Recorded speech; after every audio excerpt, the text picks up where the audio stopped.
Ils sont en prison pour la plupart depuis 3 ans, pour d'autres, ils sont condamnés à 7 ans par le tribunal militaire.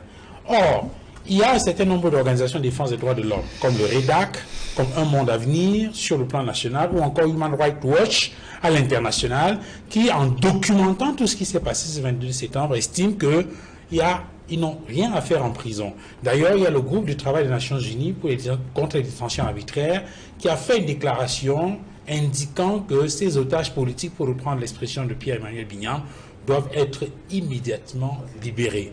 Pourtant, l'État du Cameroun fait sourde oreille face à ces déclarations, à ces avis qui sont émis par ces organisations. Or, lorsqu'on regarde, on se rend compte que dans d'autres pays, on va prendre le cas récent du Sénégal, il y a eu des manifestations autour de la condamnation d'Ousmane Sonko.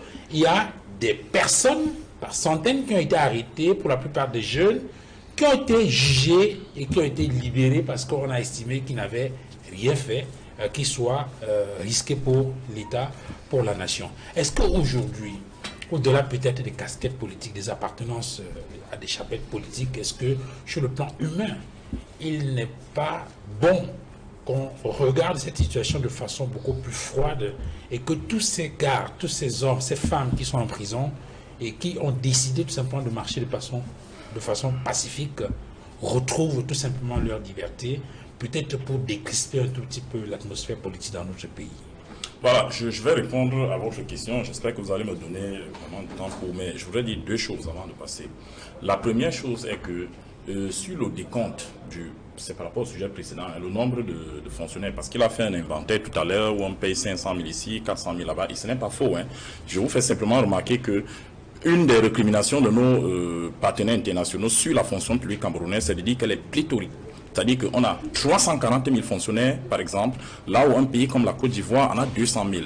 On a 193 000 enseignants au Cameroun, quand la Côte d'Ivoire a à peine 100 000.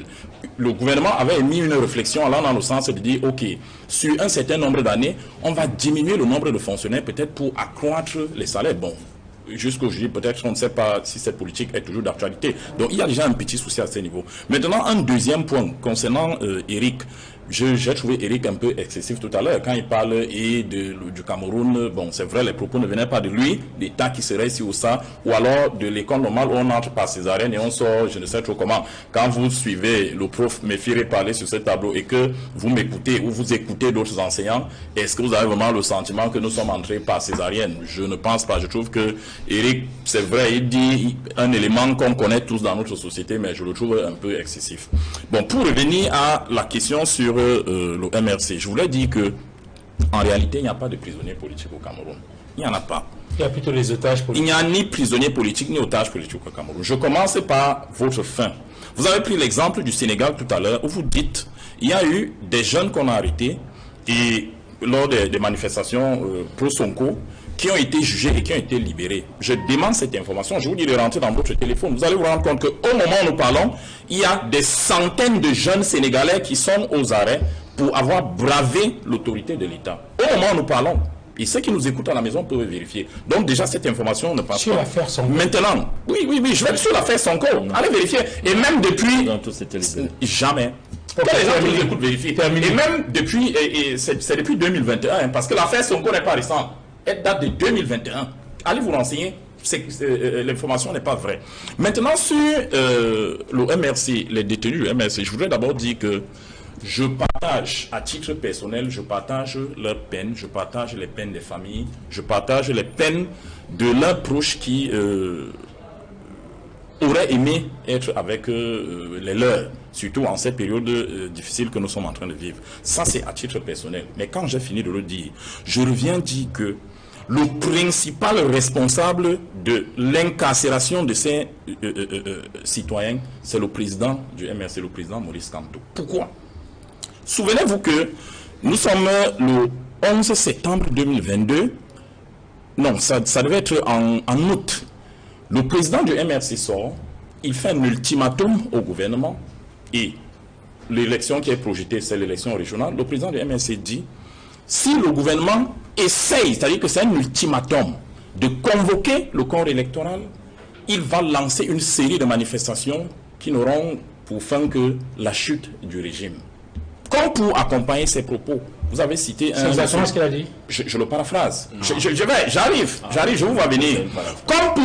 Comme pour accompagner ses propos. Le 11 septembre 2019, vous avez cité un monsieur autour de cette table, un monsieur que j'aimais bien, monsieur Bibou Nissak. Il fait une sortie dans une vidéo où il explique aux Camerounais, et cette vidéo est en circulation, à leurs partisans, comment ils vont faire pour épuiser la police, sauter 10 000, même si on arrête, on va faire ici ou ça. Il l'explique et tout est clair. Vous voyez? Et quand vous suivez ces choses-là, vous vous rendez compte qu'en réalité, le projet était insurrectionnel.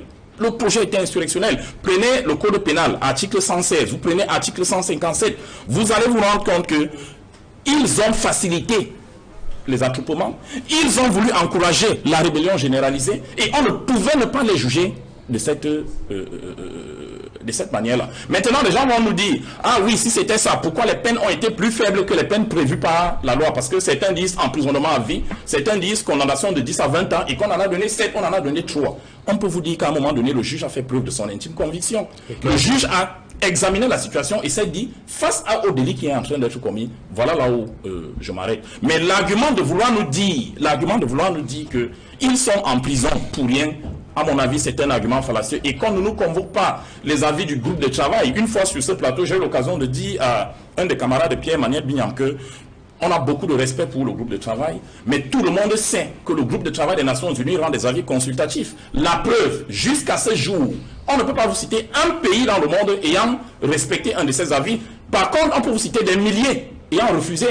La Côte d'Ivoire est là, le Maroc, le Ghana, le Nigeria, tous rejettent ces avis. Les États sont souverains, les États sont indépendants, les États fonctionnent selon leurs lois. On ne peut pas venir sur la scène politique avec des projets insurrectionnels, on ne peut pas venir sur la scène politique avec comme projet la défiance et estimer qu'en face, l'État doit nous donner des biscuits. À un moment donné, ils veulent gouverner ce pays. Je ne suis pas sûr que s'ils sont à la tête du Cameroun un jour, ils supporteraient que un parti politique, parce que quand vous lisez, je ne parle pas particulièrement de Pierre-Emmanuel Bignam, quand vous lisez la plupart des militants du RDPC, quand vous les écoutez, du MRC, quand vous les écoutez, qu'est-ce qui les caractérise? Une intolérance à nul autre pareil. Au moment où je parle là, je suis sûr que je suis mangé à toutes les sauces dans les forêts, et on vous insulte jusqu'aux entrailles de vos mamans. Et vous vous dites que ces gens... C'est pour ça qu'ils sont en prison. Non, c'est pas pour ça qu'ils sont en prison. Je suis allé vous démontrer que les raisons pour lesquelles ils sont en prison, eux-mêmes en position de pouvoir ne pourraient pas les supporter une seconde. Je vous assure qu'avec l'esprit dictatorial qui anime certains, qui anime même cette formation politique, sous un gouvernement MRC, je ne suis pas sûr qu'une chaîne comme Equinox peut exister. Une chaîne aussi libre de ton, je ne suis pas sûr. Vous voyez? Donc à un moment donné, sachons raison garder, sachons remettre le curseur au bon endroit et de dire à nos compatriotes du MRC, vous avez fauté. Tout le monde sait où vous avez fauté. Prenez la loi de 90 sur les libertés. Qu'est-ce qu'elle vous dit? Quand l'autorité administrative a dit niet, vous ne la bravez pas. L'autorité administrative vous dit non, on ne peut pas. Et vous dites on va y aller. Et vous attendez à quoi? Très sincèrement, on s'attend à quoi? On peut estimer que le traitement est dur, il est rude, mais il fait partie de la réalité politique du pays. Vous voyez, il faut être pragmatique. Vous êtes sur un terrain politique où le rapport de force ne vous est pas favorable. Vous décidez de faire basculer les choses par la rue. Et quand la répression arrive, on se met à se plaindre. Attendez un peu. Soyons cohérents. Alors,